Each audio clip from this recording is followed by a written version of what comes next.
बेटा धीरे से, दोनों हाथ उठा करके बोले भारत माता की, भारत माता की, भारत माता की जय श्री राम।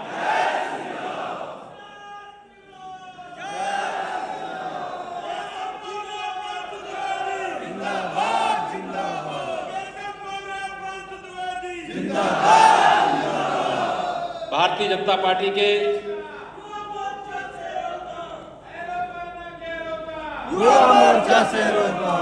सम्मानित प्रदेश अध्यक्ष,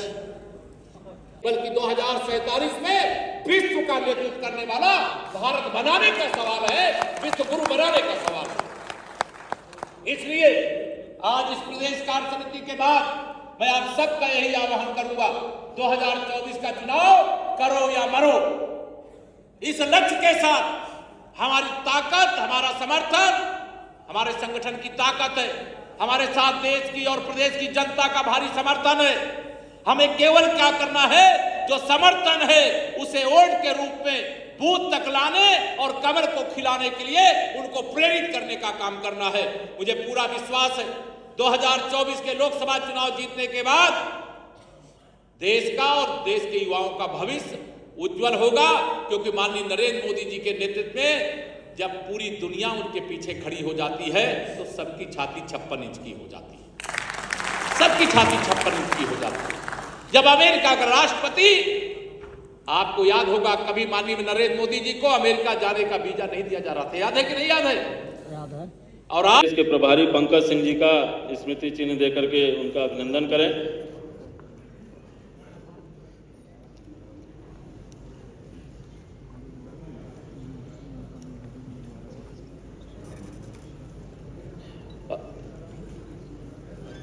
आगे अब मैं अपने साथी महामंत्री हर्षवर्धन जी से आग्रह करता हूं कि प्रदेश के सह प्रभारी सुभाष यदुवंश जी का पुष्पगुच्छ देकर के स्वागत करें, अभिनंदन करें।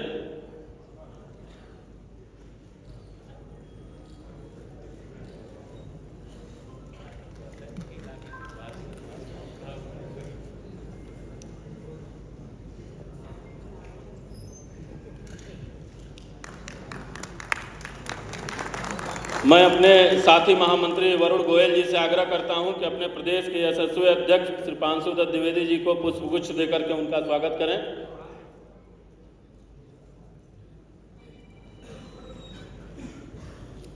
अब मैं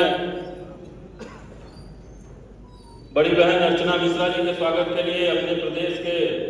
कार्यालय प्रभारी ललित मोहन मिश्रा जी, सह प्रभारी सनी श्रीवास्तव जी से आग्रह करता हूं कि वो आएं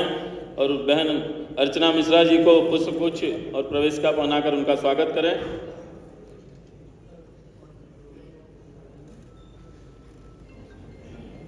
इस संस्कृति का हमारी सत्ता के साथ यह संगमित करने का काम हमारे प्रधानमंत्री जी के इस काम ने किया है। आप देखिए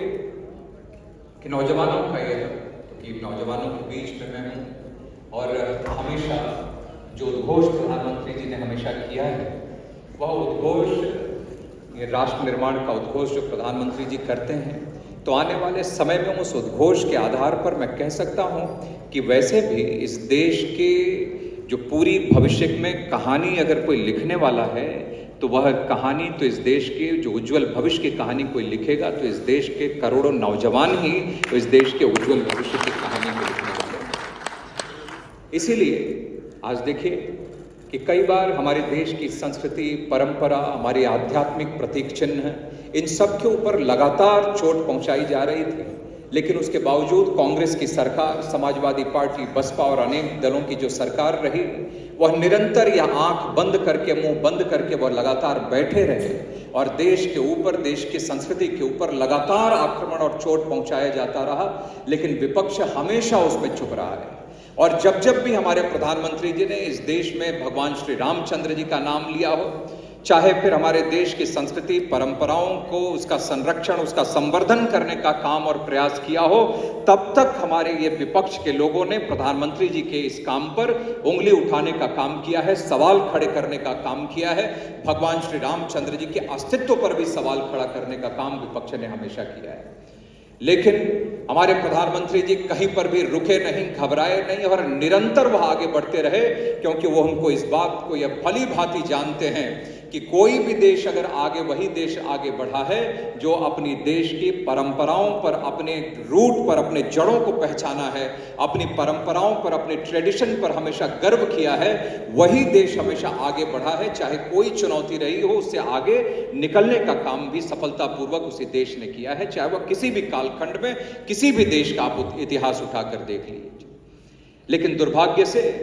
इस देश के में राजनीति करने वाले या सत्ता पर लंबे समय तक जो लोग बैठे हुए थे, उन लोगों ने लगातार इस देश के ऊपर जो हमला होता रहा, यहाँ की शिक्षा प्रणाली पर हमला होता रहा, यहाँ की संस्कृति पर हमला होता रहा, तब तक वो मूक दर्शक बनकर बैठे रहे, चुपचाप रहे, कभी उसका विरोध करने का काम नहीं किया। इस देश में जब जब भी हमारे देश पर हमारे जवानों ने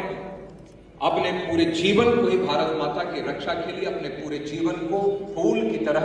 भारत माता के चरणों में निछावर कर दिया, विपरीत परिस्थिति में भी देश की सीमा पर खड़े रहकर अपने देश की सेवा की उन्होंने की है, रक्षा उन्होंने की है। लेकिन उसके बावजूद जब हमारे देश के सैनिकों के ऊपर अगर चोट पहुंचाई जाती थी, जब हमारे देश के सैनिक अपनी जान गंवाते थे, तब भी कांग्रेस सत्ता में रहने के बावजूद उसका विरोध वो कभी नहीं किया करती थी। लेकिन जब यह आतंकवादी जब यह मारे जाते हैं, तो कांग्रेस के नेताओं की आंखों से आंसू भी निकलते हैं। आतंकवादियों के नाम के आगे वह जी लगाकर उनका संबोधन भी किया करते हैं। और हमारे देश की चाहे पुलिस हो, चाहे वह फिर हमारे देश के सेना के जवान हो, उनके शहादत पर और उनके शक्ति पर हमेशा प्रश्न चिन्ह खड़ा करने का काम कांग्रेस और कांग्रेस के नेताओं ने हमेशा किया था। और आपने देखा कि जब मोदी जी की सरकार आई तो ये सारी चीजें धीरे धीरे बदलने लगी। और सच में जब आपने सुना होगा कि तत्कालीन गृह मंत्री उस समय श्री राजनाथ सिंह जी थे, कई जगहों पर उन्होंने इस बात को कहा भी है, आपने समाचार पत्रों में भी देखा होगा कि जब सरकार बनी तो देश के बॉर्डर पर जब पाकिस्तान की तरफ से गोलियां चलाई जाती थी, गोले दागे जाते थे, तो उसका जवाब देने की भी छूट उस समय सेना को, बीएसएफ को अपने तरफ से नहीं थी। तो लगातार उधर से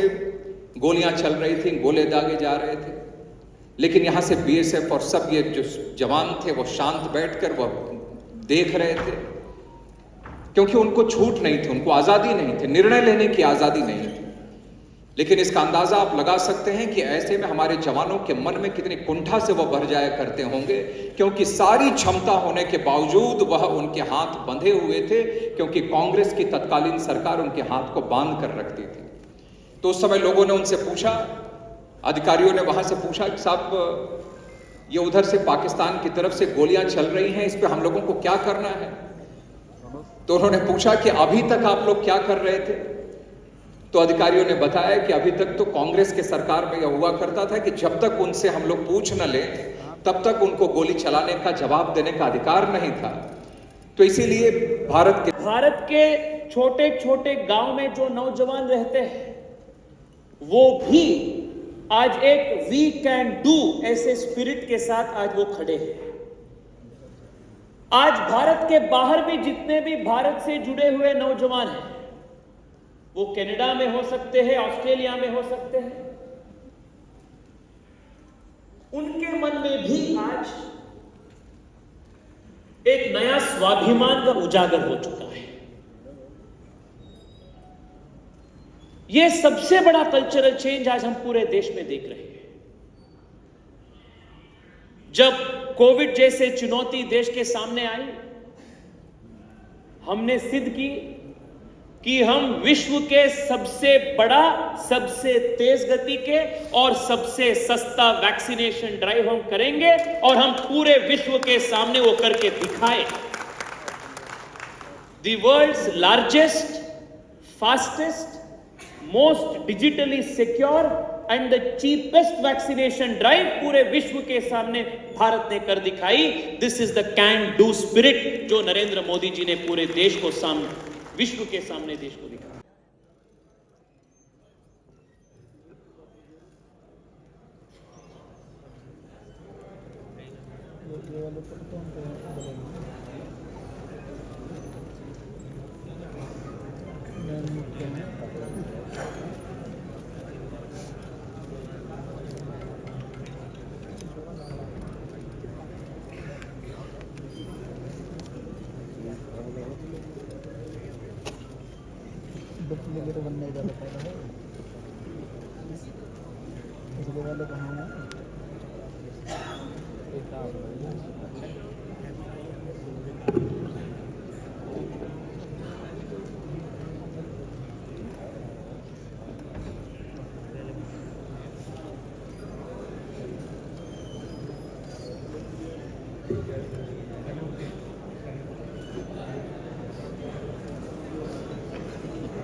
अब मैं